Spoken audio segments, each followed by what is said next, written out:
미국 공화당 대선 후보인 도널드 트럼프 전 미국 대통령이 역사상 처음으로 유죄 판결을 받은 대통령이 됐습니다.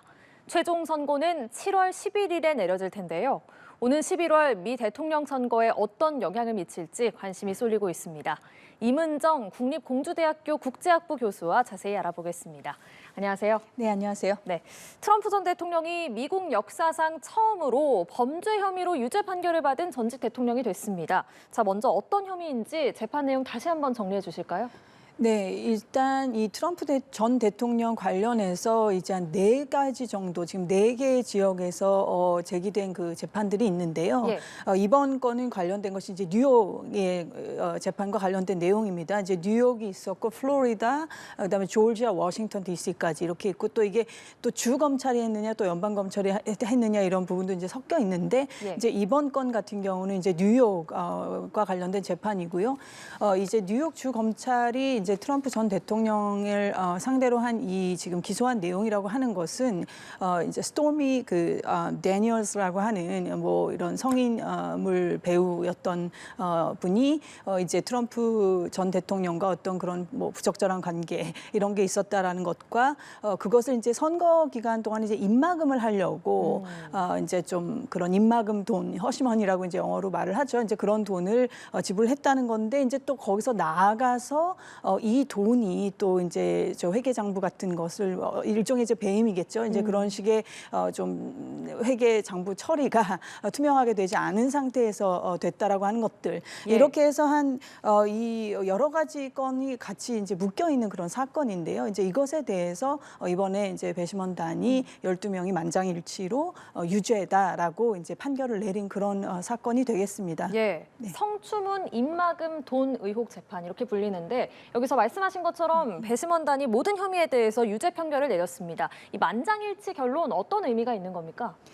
네, 이제 우리나라 이제 좀 독특하게 이제 미국에서는 이 배심원단 제도가 그 전 세계 어느 나라에서보다도 활발하게 이제 운영이 되고 있는 그런 나라인데요. 이 배심원단을 일단 선발하는 과정부터가 좀 흥미롭습니다. 이제 이 배심원단을 이렇게 굳이 운영을 하는 이유는 물론 법조인들을 뭐 불신해서도 안 되겠지만 그럼에도 불구하고 일부 어떤 엘리트 법조인들에 의해서만 결정이 되는 것에 대하여 어떤 균형을 맞춘다고 할까요?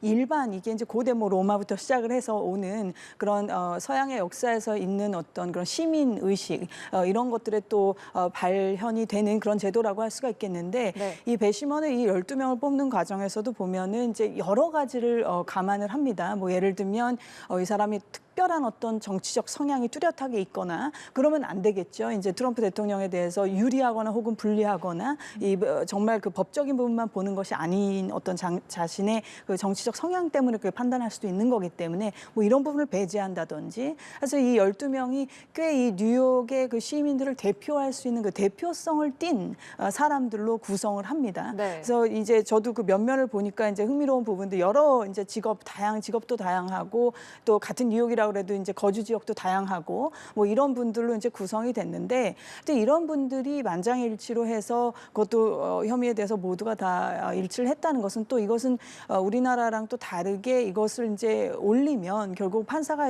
무죄라고 이렇게 뒤집는 경우는 거의 발생할 수가 없는 거의 것이기 없어요. 때문에 네, 이제 이거는 이제 존중을 하는 거죠. 말 그대로 이제 배심원의 그러한 판결을 존중을 하고 딱히 어떤 이 판결을 정말 뒤집어 엎을 만한 어떤 증거가 나오지 않는 이상은 이제 판사도 그대로 따라가되 이제 판사에게 맡겨진 것은 이제 그 양형 말하자면 이 형을 어느 수준으로 내릴 것이냐라는 네. 것만 이제 판사에게 남겨진 것이기 때문에 예. 그런 점에서는 상당히 뭐라 그럴까요? 그 의미하는 바가 시사하는 바가 크다고 하겠습니다. 뉴욕 예. 시민들이 이런 관점으로 보고 있다라고 하는 것을 나타내는 그런 결과가 아니었나 싶습니다. 예, 네. 이번에는 배심원단이 유죄라는 판결을 한 거고요. 말씀하신 것처럼 형량 선고는 판사가 하는데 이게 네. 오는 7월 11일에 내려집니다. 맞습니다. 자, 7월 11일이면요. 트럼프 전 대통령이 공화당 대선 후보로 공식 지명이 되는 공화당 전당대회 임박한 시점이죠. 네, 이번에 이제 공화당 전당대회가 7월 15일에 시작을 해서 18일 날 마무리가 되고요. 말씀하신 대로 이제 위스콘신에서 정식으로 트럼프 전 대통령을 이번 대선의 공화당 후보로 이렇게 지명하는 그런 그 수순이 있을 것으로 이제 예상이 되고, 그 이어서 이제 8월이 되면 이제 보통 야당인 곳이 먼저 전당대회를 하고 여당이 하기 때문에 지금 여당인 이제 민주당이 8월 19일부터 22일까지 이렇게 전당대회를 하는 것으로, 그때 이제 바이든 대통령이 또 정식으로 그 공식 그 대통령 후보로 네. 인정이 되는 것이겠죠. 그런 지금 일정인데요.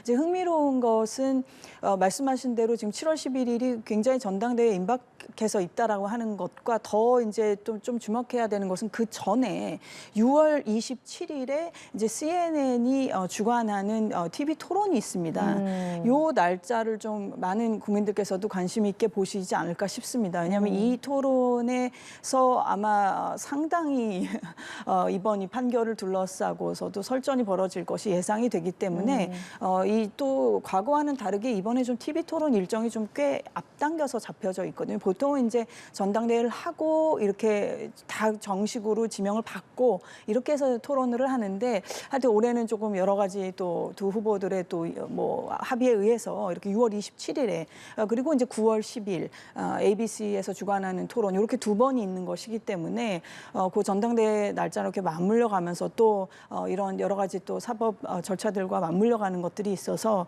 앞으로도 좀 여러 가지 변수들이 있지 않을까 싶습니다. 네. 네, 알겠습니다. 6월 27일 TV 토론에서도 이 판결로 논쟁이 뜨거울 것 같다 이렇게 말씀해 주셨고, 자, 그렇다면 형량이 과연 어느 정도 나올 것인가? 만약에 징역형이 내려진다면 트럼프 전 대통령 교도소에 수감되는 전직 대통령이 되고요. 이 역시도 미국 역사상 최초가 되겠습니다. 자, 징역형이 나올 가능성도 있을까요?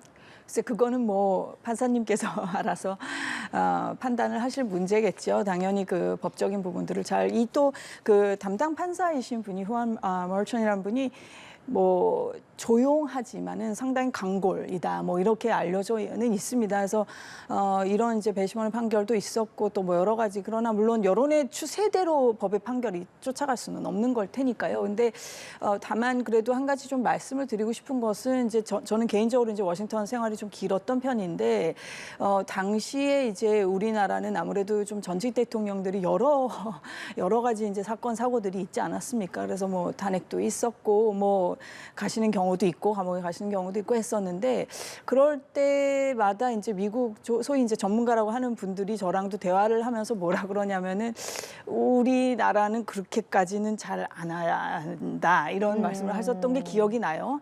그러니까 요컨대 어찌 됐던 간에 한 나라의 또 국가 원수였던, 특히 미국이란 나라가 그냥 뭐 전 세계 200여 가까이 되는 200개 가까이 온 나라 중에 가장 초강대국이지 않습니까? 그래서 그런 국격 같은 것을 감안하는 게 없지는 않다는 뉘앙스의 말씀들을 하셨던 게 제가 기억이 납니다. 여러 전문가들이. 그래서 글쎄요, 그거에 또 어떤 준하는 결과가 나올지 그건 또 다른 문제겠지만 아무래도 그렇게 징역, 게다가 이게 이제 물론 이제 형사 재판이지만 그 클래스 E에 해당하는 범죄라고 하고, 그러니까 이 그 전과가 없고 또 이제 고령이고, 아까 말씀드린 것 같은 어떤 그런 전직 대통령으로서의 그런 어떤 품이랄까, 국가의 품위, 이런 것들을 감안해서는 글쎄 저 개인적으로는 징역형까지 나온 것은 상당히 판사 입장에서도 여러 가지를 많이 그 좀 뭐라 그럴까요, 그 리스크를 테이크 해야 되는 그 위험 부담이 있을 것이기 때문에 그렇게까지는 쉽지 않을까라는 게 저 개인적인 그냥 소견입니다만은, 물론 그것은 판사님께서 알아서 판단하실 부분이라고 생각합니다. 네, 시청자분들이 가장 궁금해하실 게 이게 아닌가 싶습니다. 트럼프 전 대통령이 유죄가 확정돼도 대선 출마는 가능한 겁니까? 네, 그것은 이제 미국 헌법에 그런 것을 이제 말하자면 규정이 없는 거죠. 그런 부분에 대하여 이제 대선 후보가 되는 자격에 대하여 이제 미국에서 태어났고, 그리고 이제 나이로 치면은 35세 이상이어야 하고, 또 미국 내에서 거주한 기간이 뭐 14년 이상이어야 하고, 이런 부분들은 규정상 명시적으로 되어 있지만 이제 이런 부분에 대해서 이제 규정이 없다 보니까 구속할 수 있는 이것을 제한할 수 있는 것이 없는 것이죠. 그래서 원칙적으로 불가능한 것이 아닌 그런 상황입니다. 네. 예, 대통령의 출마를 하거나 대통령직을 수행하는 건 가능해도 직접 투표권을 행사하는 건 어려울 수 있다고요. 이거는 이제 모두에 말씀드렸다시피 이제 네 지역에서 지금 형사 재판이 진행 중이지 않습니까? 그리고 플로리다 같은 경우는 지금 그 기밀 문서와 관련되어 있습니다. 기밀 문서를 이제 뭐 누출을 했느니 안 했느니 이런 문제인데 지금 이것이 조금 재판 일정이 많이 지연이 되고 이게 불투명합니다.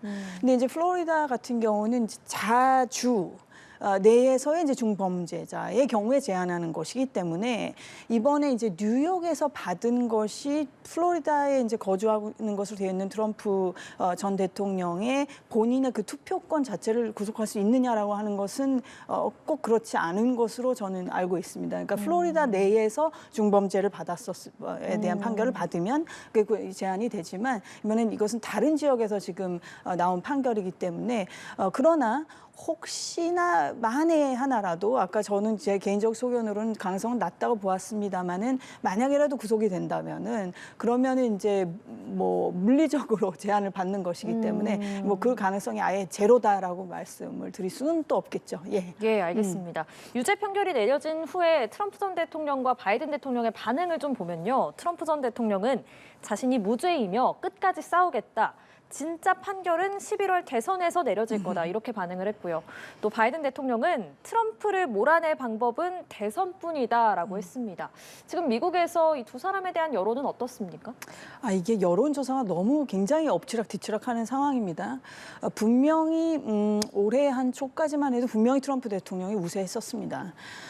그런데 이제 바이든 대통령이 또 상당히 따라잡았던 상태에서 또 이런 일이 벌어진 것이기 때문에 지금으로서는 게다가 이제 앞으로 5개월이나 남아 있는 상황이라 뭐라 지금 말씀드릴 수 있는 것은 없다고 생각이 되고요.